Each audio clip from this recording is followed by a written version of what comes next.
Q&A. The webinar is being recorded and it will be put on the Met Office Met Office Science and Services YouTube channel.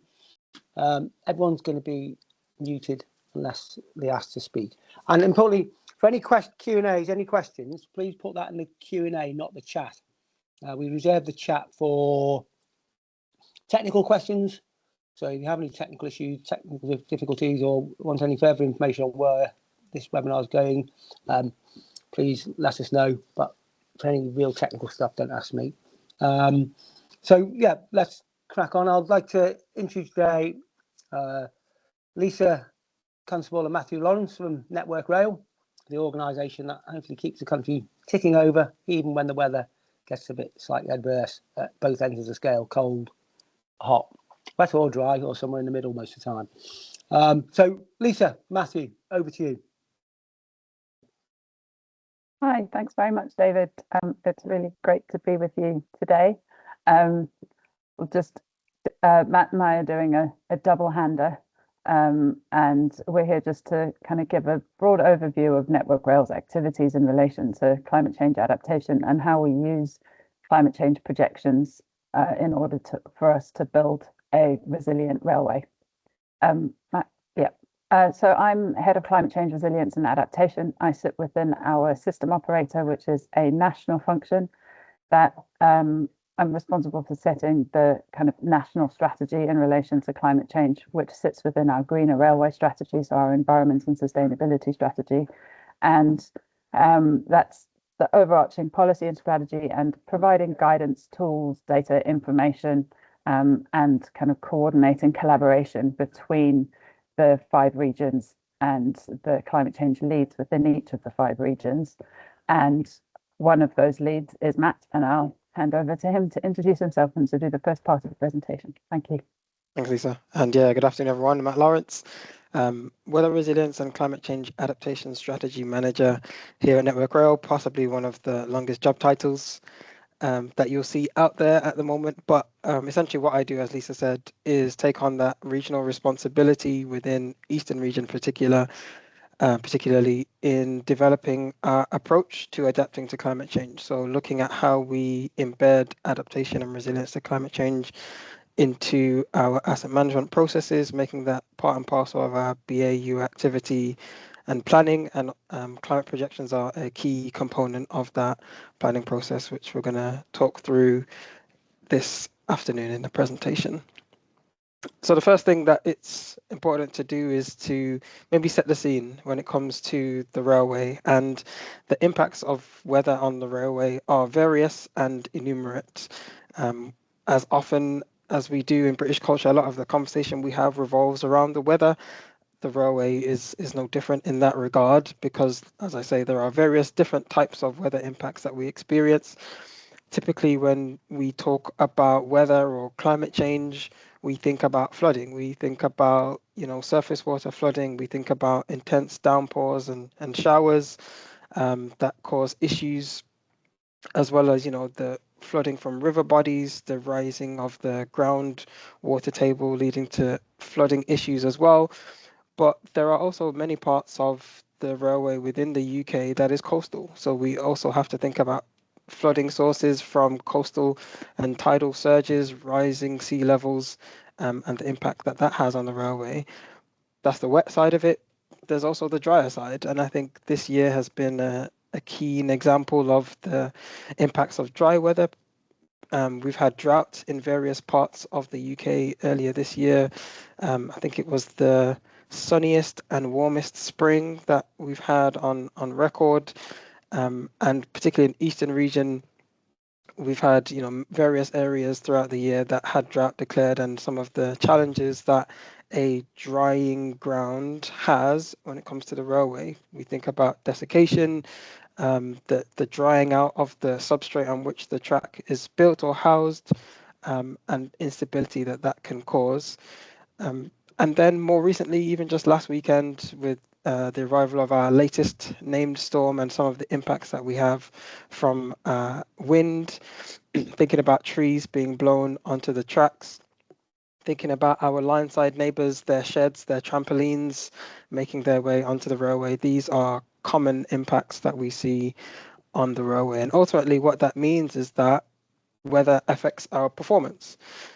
So this graph shows the trend in performance of the railway on weather affected days, the green line representing the normal weather, where you go through to amber and amber and red, which look at extreme weather. And you can see generally that extreme weather has a significant impact on performance. Some years we've seen performance being affected more so than others, but across the board, extreme weather has the knock-on impact that the performance of the railway is one of the things that is impaired and suffers as a result of that. That can also be seen or evidenced through our Schedule 8 delay minutes. So looking at the impacts of weather and the minutes of delay that are incurred as a result of these events, we can see over time that there is a variation. The weather does vary, but one of the things that we do see is that we have some key contributing factors that are common or persistent throughout. We look particularly on the green components of each of the bars representing wind, the impacts that we have from wind on the railway, flooding, and also the red part of the bars being heat as well. Those are the three of the main weather impacts that we see: wind, flooding, and heat impacting on the railway, affecting our performance and leading to delays that are experienced by our passengers, but also by our freight users as well. So the challenge that we have is that climate change isn't a future challenge, it isn't a future issue, but it is a very real and present concern for us in the railway. It is already impacting on services and what we do as an organization. And so some of the questions that we have to ask ourselves, some of the questions that are being asked of us, is what service is expected to run and what level of resilience do we need to build into the network to be able to facilitate that level of service? When do we need to take action against climate change? Where do we need to be proactive in adapting the railway to be more resilient to the impacts of adverse and extreme weather? And crucially, how much extra is that going to cost us? How much extra is it going to cost the taxpayer? And what impact then does that have on how we invest the funds that we received for us to continue to connect goods and people with where they need to be? So our vision for adaptation, I think, is a simple one, but also a very challenging one, which is to have a well-adapted railway system that is flexible, reliable, operates safely, and is responsive to a changing climate. This you will find within our Greener Railway strategy, which Lisa mentioned a few moments ago. This was updated earlier this year in 2025 and is our vision through to 2050. And crucially, this year we are celebrating 200 years of the railway.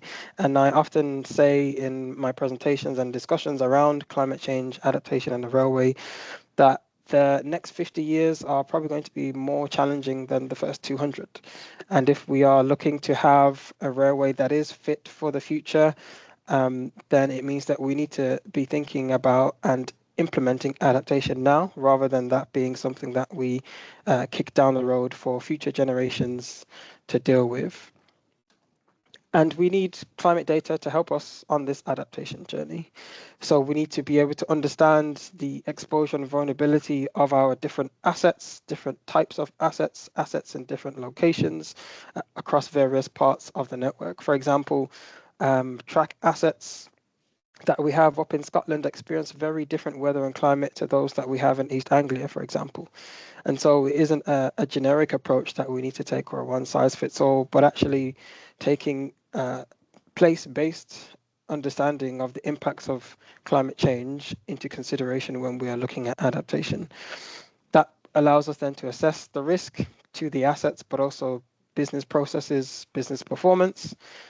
We design schemes off the back of that understanding to allow us to be more resilient in the future, to be proactive in that resilience enhancement. And some of the additional bits of information that we need to help us along that journey where the climate projections help us is starting to model asset degradation. So do we have an understanding of how the assets degrade over time, or how they have degraded over time? But if you add in the impacts of a warmer climate, the impacts of more frequent and extreme weather into that scenario, what does that mean in terms of the degradation curves for our assets? How does that change our understanding of the lifetime and the life cycle of the assets and when they need to be renewed and replaced? The climate data helps us to have better understanding of these issues. And then ultimately leading into cost, benefit, and economic analyses to enable us to have a longer term strategic approach, starting to think about future control periods and what the adaptation and resilience investment needs might be in the future. All of this is supported by the use of climate data. And there are various different types of individuals within the organization who are key users of this data. We think predominantly about our asset engineers, the ones who are responsible for maintaining and renewing the assets out on the network, but also about the designers, those who are involved in preparing the solution that needs to be embedded into the network, project managers, the ones that oversee the embedment of the designed solution, but also our strategic planners and economists who look further down the line to see what the needs might be, how the needs are changing, and how the investment profile might need to change. Climate data is really key for us. So I'm going to hand over to Lisa to continue to help us on the journey to understand how UKCP helps the railway to be fit for a future. Thank you. So the question is, where do we start?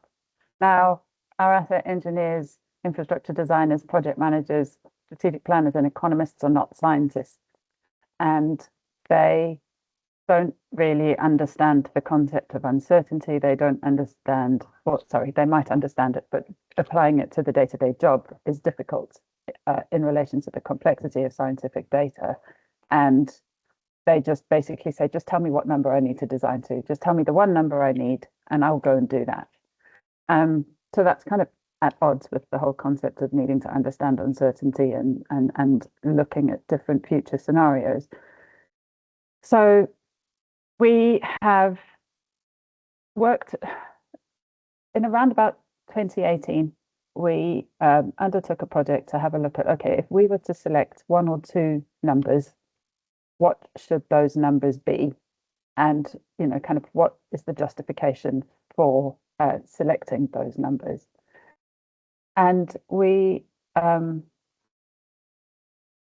you see the whole slide, Matt, or can you see a white box on one side? Can you see the table? Oh, the table, yeah. Okay, the animation's not working for some reason. Anyway, that doesn't matter. Just changes the way I speak to it. Basically, we decided, given the Paris Agreement in 2015 and the international collective ambition and action in reducing carbon emissions, we didn't believe that we were going to hit 1.5 degrees.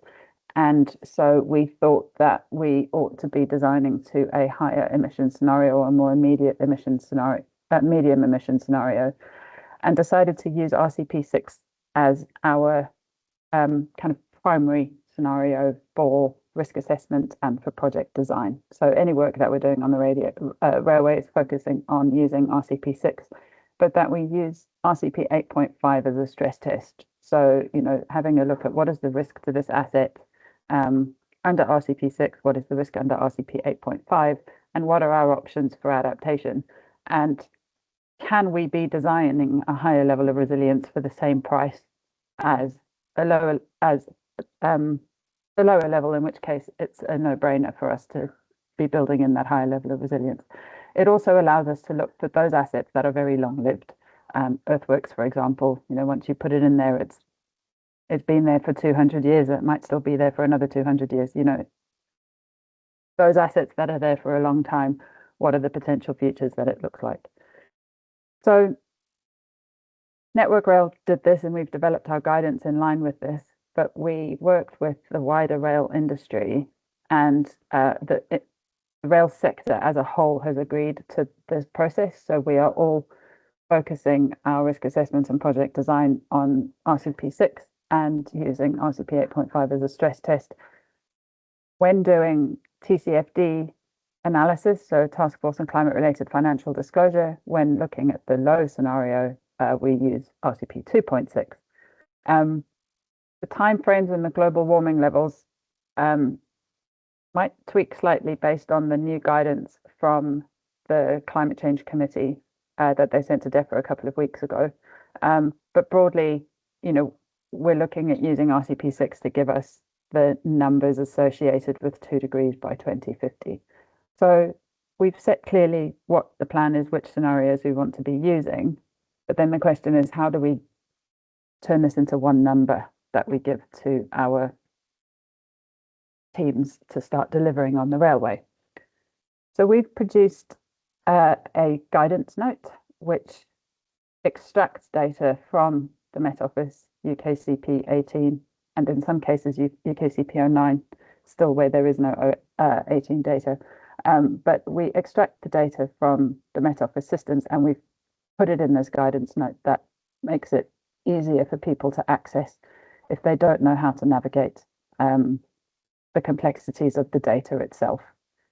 We have looked at a core set of metrics, so temperature, precipitation, flooding, sea level rise, the rest of them are on there. And the data at the moment, the publicly available information, is divided down by 14 different UK admin regions. We're in the process of updating this, and I'll talk about that in a minute. But for now, and the way that we've been using this data for the last few years, is to have a series of tables for these different metrics. So we've got the guidance note is 60 pages long, 60 pages of tables, and those tables are basically for each admin region looking at baseline and then 20s, 30s, 50s and 70s and what the numbers are for a different season for a different month. And there's different ways of presenting it. So this is your average daily precipitation. There we've got your change in precipitation on the wet day. We've got your change in temperature on the warmest day, your daily minimum temperature. So, all of the different metrics that may need to be used in any way that we analyze weather data in relation to the railway. So, the way that your signaling equipment is affected by temperature might need the diurnal range as well as the potential maximum temperature in order for us to understand the risk and therefore design out that risk. So lots of tables in this data, and we've also provided guidance on how to extract the numbers. So it's got a whole flow diagram, and there's like some worked examples to show people how to take it out. And it all looks very complicated, but once you actually read through it and understand it, it's relatively simple. That said, I'm not sure how many people actually, we have some people that are adopters of this and use it quite a lot, but it's not very widely used across the organization. And we think that making it more easily accessible will uptake use, and that's why we're updating it at the moment. We also have, that's the guidance on how to get the projection data. We also have guidance on how to use the data, and that's where we have, there's a requirement for projects going through our project delivery process called PACE to undertake a climate risk assessment. And the two guidance notes that we've produced support that. So this sets out, effectively look at how you've been impacted in the past, look at how you're impacted in the future. What option, how can you change the way you design that project in order to either prevent or minimize the risk? So, if you're building a new station, don't build it in a floodplain. If it has to be in a floodplain, how can you make sure that you're managing any risk associated with water and reducing the impact should the area flood? So we've got all the guidance associated with that. As I said, we are looking at, we are in the process of updating that data. We have a number of tools available for people already. to help them understand what these projections mean for them. So using the raw data, as I mentioned, we have the climate projections guidance note. We also have some of this raw data in GIS layers on our GIS system. And that's just a layer that you can toggle on and off. And we have in that system as well, we also have current and future flood maps. There's a number of ways that we've taken the data and produced insight from it. So our adaptation reports to DEFRA, ARP3 and ARP4, we've got an in-depth climate risk assessment on that, which is looking at a national level, at a national or regional level, looking at the different assets and then their scores according to the climate projections into the future. And that then feeds into the national and regional action plans on what we're doing to minimize that risk. And we've also done a climate risk screening. So that's the risk assessment. Those are the regional RACA plans. And then we've done a climate risk screening, which takes the scores in this table at the bottom. So the scores from the ARP risk assessment and overlaid that to a geospatial hazard assessment, and then identified a hotspot of, where does the climate impact change the most into the future, and therefore where are our hotspots from a risk perspective across the network. Currently, we're working on developing a visualization tool that makes all of this information much more easily accessible. And part of that process is the update of the projections guidance note. So the guidance note is 7-8 years old now. The underlying data hasn't changed, but there's a lot more kind of derived information available, and there's a lot more tools and useful insight that has been created over the last few years. And so we're looking at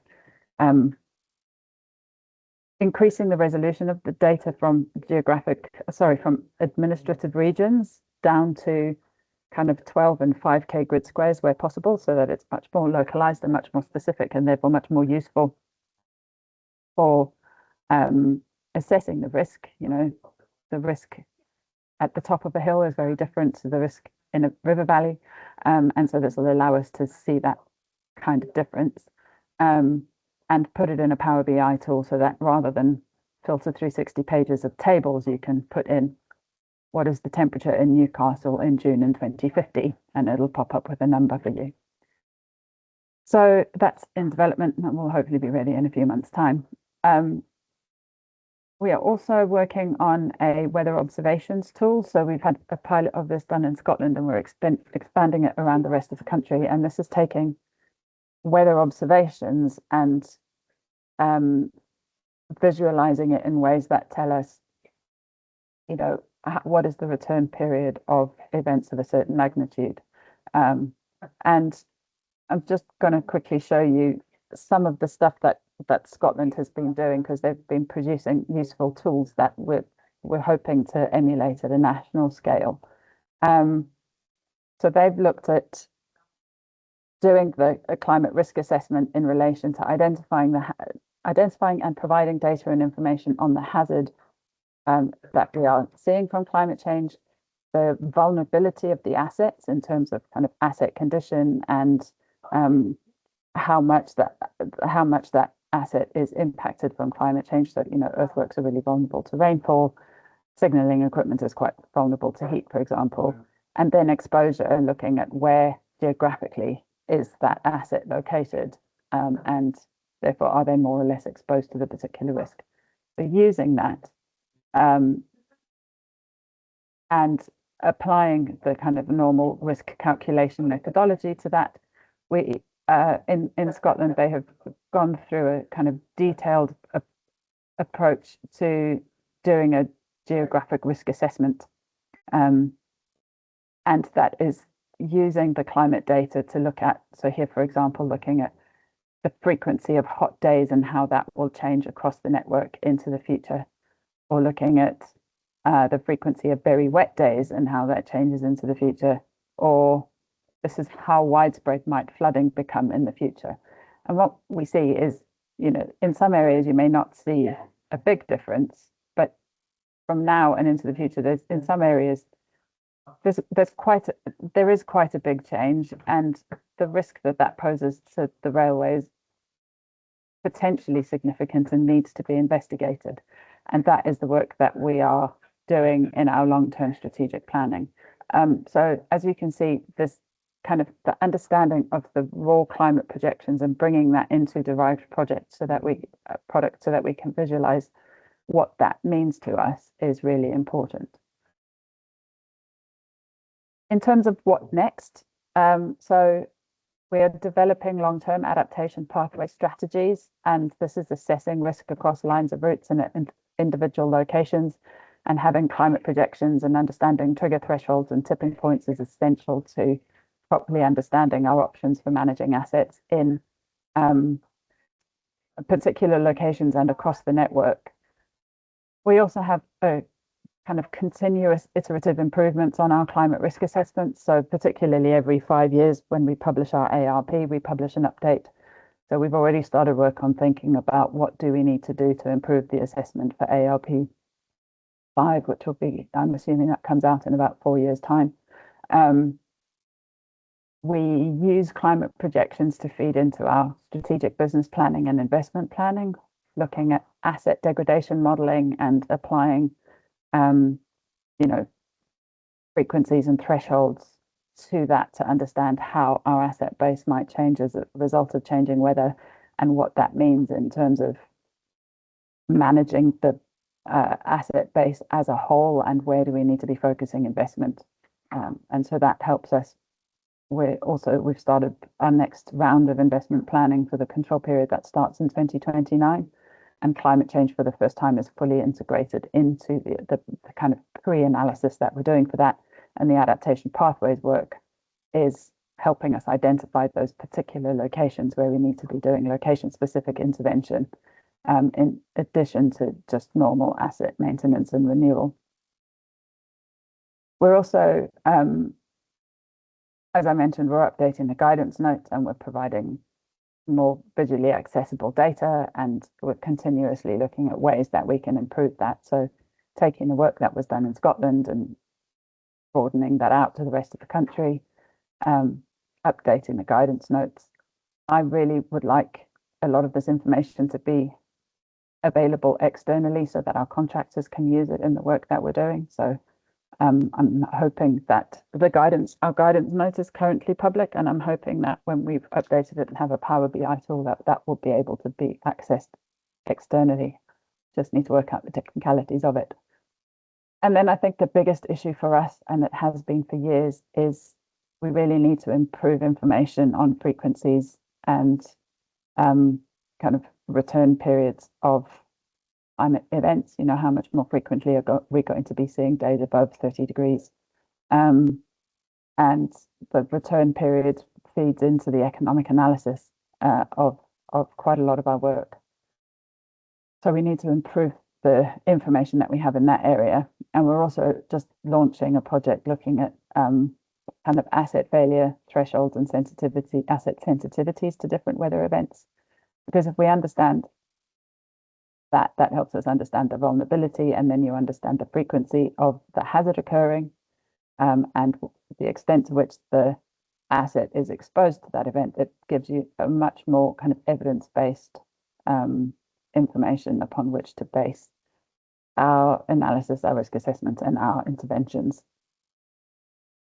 So I think that's it for me. Matt, do you have anything else you want to add from you're actually delivering a lot of this on the ground. Do you have anything you want to add in terms of how this is being used? I think you've covered it quite well, to be fair, Lisa. I guess, like I say, the only other thing I would say is there is a very big, I guess, pull from the organization, the various different parts of the organizations that are involved, like you say, in strategic planning or the more tactical planning, and even on a shorter time scale, weather response. So there is a very big pull within the organization to have the data available, which is why, as you said, there are lots of different initiatives, lots of tools that either have been produced and are being refined and updated, upgraded, or are in the pipeline for development to help us to be able to provide that information, because what we don't want is for the RACA leads, so the weather and climate adaptation leads within the regions, to be the people disseminating that information, but like you say, for it to be accessible and easily accessible to various different parts within the organization. So I think that's a really key point, and one of the areas that, like you say, we're focusing a lot of attention and effort into at this point in time to help us, not just what we're doing right here and now in the present, but also gearing up for future control periods as well. Thank you. And final slide. Thank you, everyone. So over to you, David, for Q&A. Okay, Matthew, Lisa, thank you very much for that. We have some questions already in the Q&A, but I just want to take, probably so to speak, just ask a quick question. So Matthew, you mentioned quite a bit in the start about use of terms adaptation and resilience. Do you use those interchangeably, or do you have very different definitions and different responses to those terms? So, Yeah, for instance, in July 18th, 19th, 2022, you basically, there's a red weather warning for heat. The network was basically shut down. Now, is that a resilience measure because the adaptation isn't in place to make sure that the trains can run above 40 Celsius? How does that work? Okay, cool. So first question, no, we don't use them interchangeably. And one of the things I like to do is have very clear distinction between the two. And the way that we typically speak about adaptation and resilience is in these two ways. So resilience is all about your state, so the ability of people, assets, networks, system, organization to be able to respond to recover from, to anticipate and absorb the impacts of climate change. That would be your resilience, your state. And then adaptation is everything that you do that affects your resilience. So everything that you do to affect your ability to absorb, to respond to recover from, to prevent the impacts of climate change. So when we talk about adaptation, we're speaking about measures, things that we're putting in place, plans that could be response in terms of preparing for a storm by having our line side engineers going down and addressing some problematic trees potentially ahead of the storm event. It could be, in some instances where the signal equipment has been elevated because there is a known flood risk in that area, so we try to prevent that. Those are adaptation measures, things that we do to enhance and improve our resilience. And then I think the second question was around the red weather warnings and whether shutting the railway is a resilience measure or an adaptation. I guess you could say it's an adaptation, something that you're doing differently to, I guess, adjust your resilience. But in that case, it's not the resilience necessarily of the service, but resilience of the assets and the infrastructure, particularly thinking about the rolling stock and others. But always safety is our primary goal. So if we are choosing to shut the railway in a red weather warning event, then primarily it will be due to safety. And actually, some of the questions that we're asking ourselves at the moment and conversation we're having with the DFT and others is about, what level of service should we actually be trying to run through extreme weather events? What should that look like? And then obviously what level of adaptation might be required to facilitate such an agreed level of service. So yeah, quite poignant and I think topical questions for us. Lisa, I wonder if you had anything to add to that. I think what we do have a differentiation between our operational weather response and our kind of adaptation and resilience activity. So I would say the closing the line because of a storm forecast this weekend is our operational weather response. And when we're looking at our adaptation planning, so the development of the options under adaptation pathways, we may use operational procedures in order to manage the risk. And when you're kind of proactive about what you decide to do from an operational perspective, I would say that that's more of an adaptation rather than an operational response to the weather that we're facing at the moment. And that's like semantics, really. Okay, thank you. Let's move on to the questions from the audience. So I'll go in the order they've come in on. So Darl Sweetland, has Network Rail considered the impacts of shoreline management plans and the decision to invest now or work with managed realignments proposed by the EA, for example? Yes. And that is fundamental to the work we're doing on adaptation pathways. So where the decisions by Environment Agency, Natural Resources Wales and others are going to impact the railway, where, you know, in a number of cases, the railway will become the first line of defence, but the railway has not been built to be a coastal defence. What does that mean for us? You know, do we rebuild the railway to become a coastal defence? Do we do that now, or do we wait for it to fail first? Or do we decide actually it's not worthwhile keeping the railway in that particular location, so we should move it somewhere else further inland, or we should abandon it entirely and put people on buses? These are all the big kind of difficult questions that we face in certain areas, and looking at those options, working with regulators, local authorities, and in the future, potentially communities, to actually decide what the best solution for the railway is in those areas is fundamental to our adaptation pathways program that is being developed and delivered in each region. Yeah, thank you. Next question is from Nikki Van Dyke. Nikki, great to hear from you. Hope all's well. So I'm interested in the work you mentioned using climate data to understand asset degradation, as this is a question many asset owners are asking. Have you been able to establish statistically significant relationships between climate change in weather or climate variables and asset condition stroke degradation? I don't know. I'm not doing that work, and I'm not clever enough to know the answer to that question. I'm sorry. Yeah. Similarly, I'm not as involved in the details, but I don't think we've concluded any of the investigations in that space. But the point there was around the use of climate projections to help in understanding. So we can look back, right? So Lisa mentioned the weather observation tool and the work we're doing to understand how the historical weather and the climate that spoke to, what impact that had on degradation versus what was anticipated and expected. And then similarly, taking the climate projections, looking forward to try and gauge to some extent what that might mean in terms of rate of degradation. But there aren't any conclusions that I'm aware of to be able to share at this point. Okay, thanks very much. Yeah, thanks for that one, Nikki. Next question from Becky Parrish. Can you elaborate on the CCC guidance sent to DEFRA a few weeks ago? Is this publicly available, and what is its purpose? Yep. So DEFRA asked the CCC for advice on what they thought the climate change target should be for the country, and the CCC wrote a response. I'll find it and I'll pop it in the chat in response to that question. It is publicly available. Okay, thank you. Next one from James Brand. How does the Network Rail guidance align with the UK government guidance for climate change allowances? It seems like you may be using lower projections than it recommends in coastal environments. And there's a link there to the guidance for flood risk assessments. So it links in. So we're broadly using RCP 6 and 8.5, but where guidance is telling us we need to do more than that, then we do that. So it links into the regulator guidance on flooding and coastal issues. So yeah, so the national guidance trumps what we suggest or is included in it.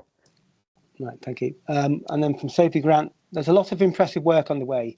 You mentioned the climate screening tool that uses ARP scoring as a geospatial layer showing the hotspots. Do you anticipate this will be included in the Power BI tool that you're hoping will be externally available? For the climate risk, yes, I think the climate risk screening, we're building an adaptation pathway support tool, which is helping us deliver that work, and we're hoping to include it in that. This is very complicated. There's lots of different bits at the moment, so I'm not sure the screening will be in the climate projections Power BI tool in the next 6 months, but ultimately it will be included in some form in information that we provide available to the organisation. From a kind of a technical IT perspective, it takes a while to work through some of these things. Okay, thank you. I'm from John Dora. Nice to hear from you, John. This is really great material, Lisa and Matthew. Thank you. How do you translate the findings from this work into business case type material?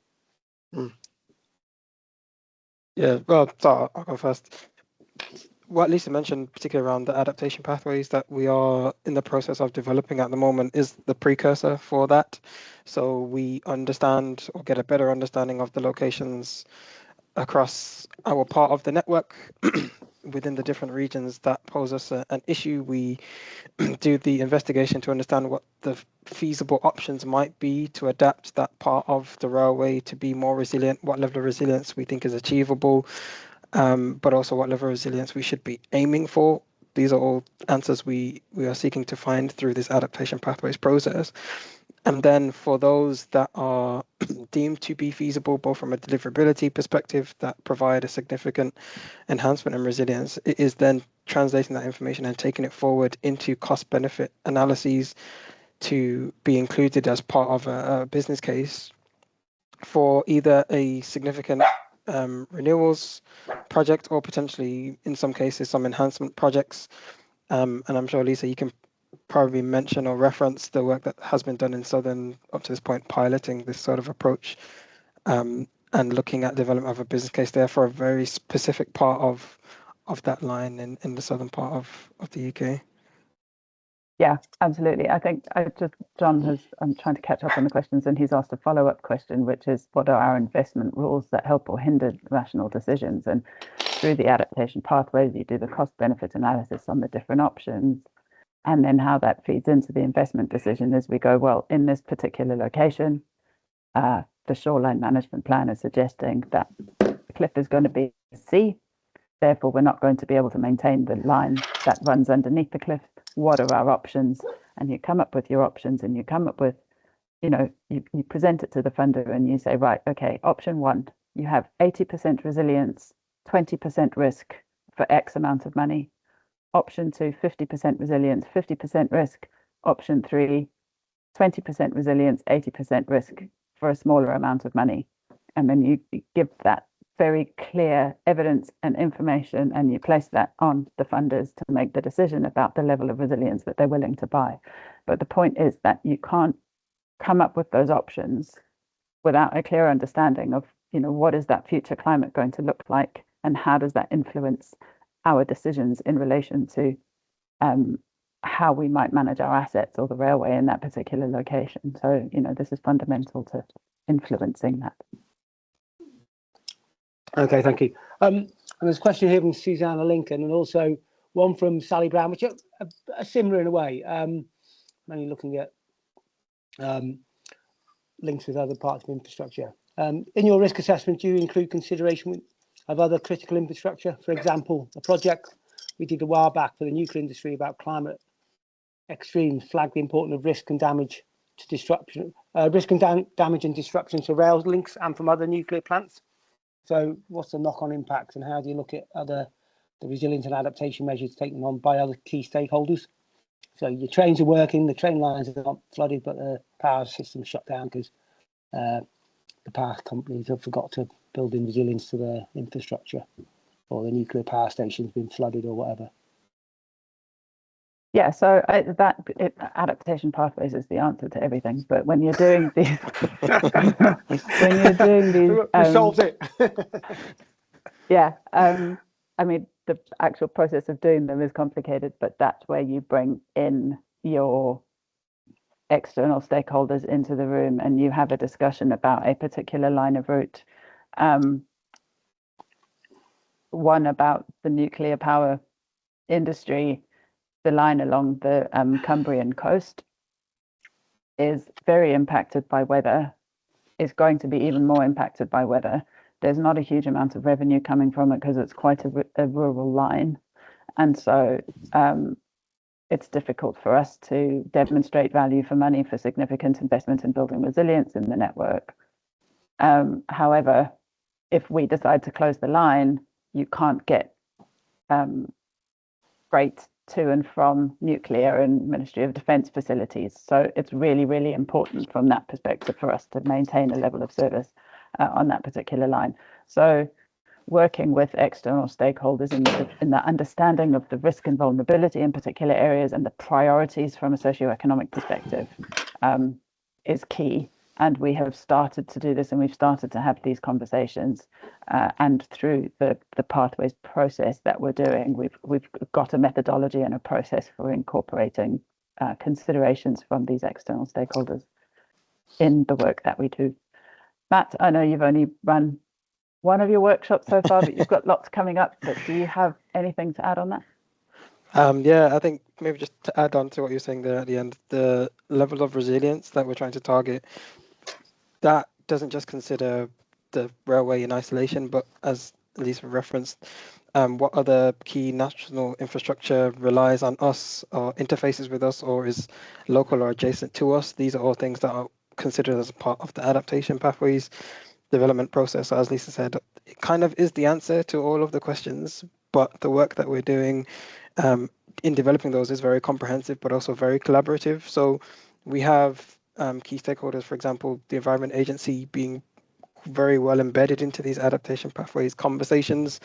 In the workshop that we ran for the East Coast last week, we had the Environment Agency there. In Southern's workshops, I've also seen the Environment Agency present. So we are considering broader stakeholders, not just the railway in isolation.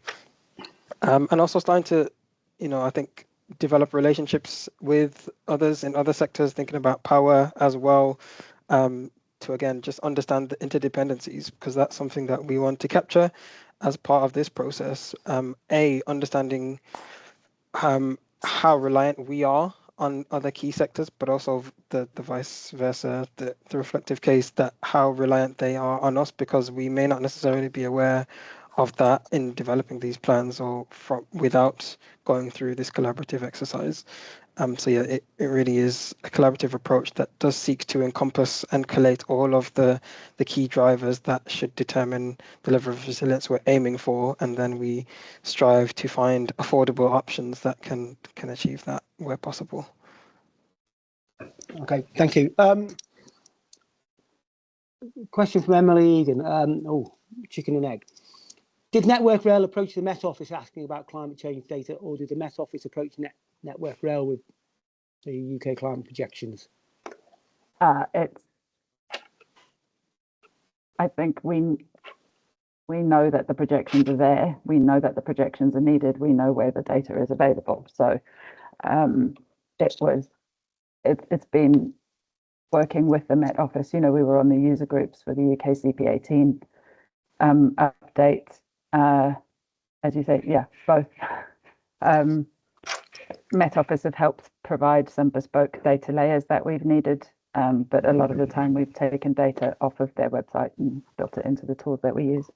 Yeah, I think that's quite important there, Lisa. You mentioned about the user groups, 2018 when the last projections were put in place, and for the next tranche of projections, whenever they are and however they look, that same process is likely to be undertaken.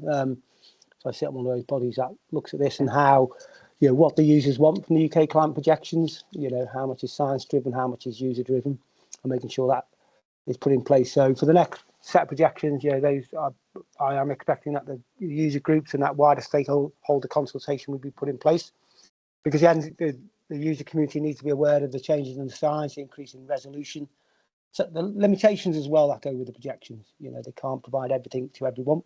So there are some compromises, and then there are the sort of post-processing responses that can take place by third parties, university academics, etc. So it tries to be an iterative, inclusive process as much as possible. Yeah, it's also, from my perspective, it's really, really important that the scientists producing the projections understand what we need in order to do the work that we need to do. And that is, from a kind of a frequency perspective, the biggest gap in UKCP 18 that is causing us difficulties. And so we cannot wait until that gap is filled. So what do you mean by say frequency? How much more frequently do we expect these events to occur? Okay. How much more frequently do we, we've been able to produce this information ourselves through additional investment in analysis. But I really don't think that every individual company should be doing this analysis themselves. It should come directly through the projections. And that's where part of the compromise lies, about the resolution, the spatial and temporal resolution of the projections. And that reflects upon the type of events that you can get the return period information on, and the frequency and the magnitude of those extremes as well. So for instance, the projections you show for Scotland in 2070, it's like very likely that they won't be, they're not going to be correct.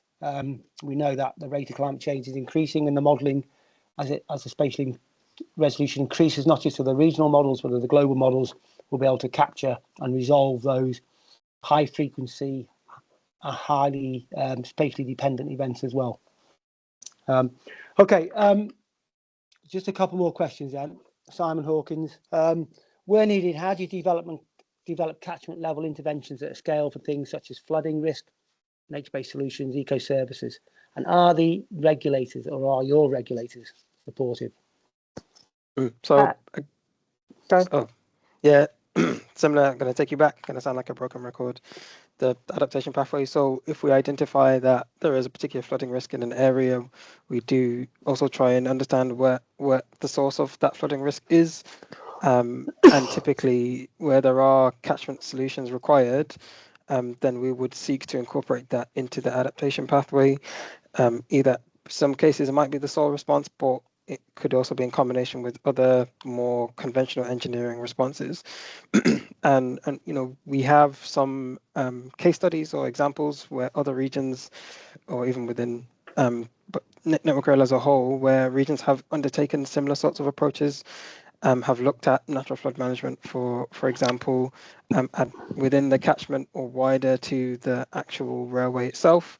And have seen benefits to that, and we have not just from, I guess, a flooding risk perspective, but also scour risk to the railway where it is on an embankment too. So we've seen examples of this, and there's some work underway at the moment to start to compile a lot of this information together, but also looking at how we can start to standardize some of these approaches within the organization. But the challenge with that is it requires engagement outside, external to the organization, and also in many instances being able to have the funding mechanisms in place to facilitate these kind of third-party solutions, where it may not be a direct adaptation to the railway itself, but the railway will benefit from those sorts of approaches.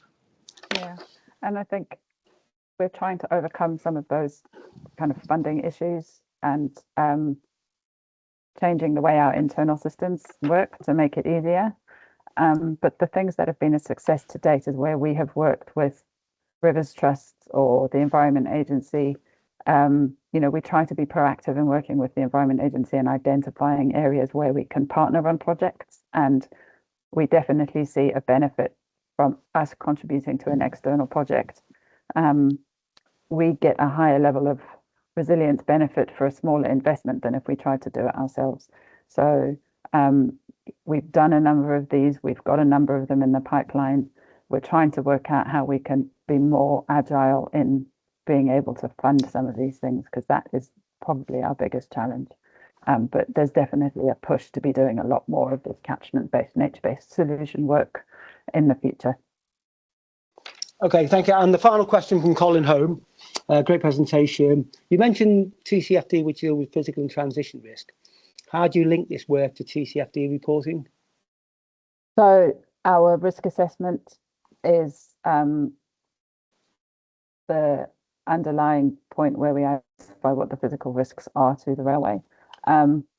We have yet to produce a comprehensive TCFD report with scenario analysis, but the projections feed into the development of those scenarios and the analysis of what that risk might be. So it's that you can't do TCFD reporting without using climate projections. Right. Thank you very much. Okay, I'll call the Q&A to an end there. Tilali, did we have the final slide about next? Yeah, okay. Look, Matthew and Lisa, thank you very much for that, and everyone for participating, the questions, and all those who've listened. So brilliant, thank you. Just to highlight, the next webinar is on 29th of January 2026. That's come around quickly. It'll be by Samantha Leader from Atkins Realist, and it'll be the application of UKCP 18 products for climate change risk assessments and strategic investment decisions in the water sector. So look forward to that one. And well, wow, 2026. So look, everyone, we're not going to speak till after Christmas, so have a great time, and hope you're all fitting well after the new year. and unlike me, stay away from any of the flu viruses going around. I was in bed for 2 weeks. Right, okay. All the best, everyone. Sitlali, thank you very much. And everyone, all the best. Thank you. Thanks, everyone. Thanks, David, Bye. and cheers all.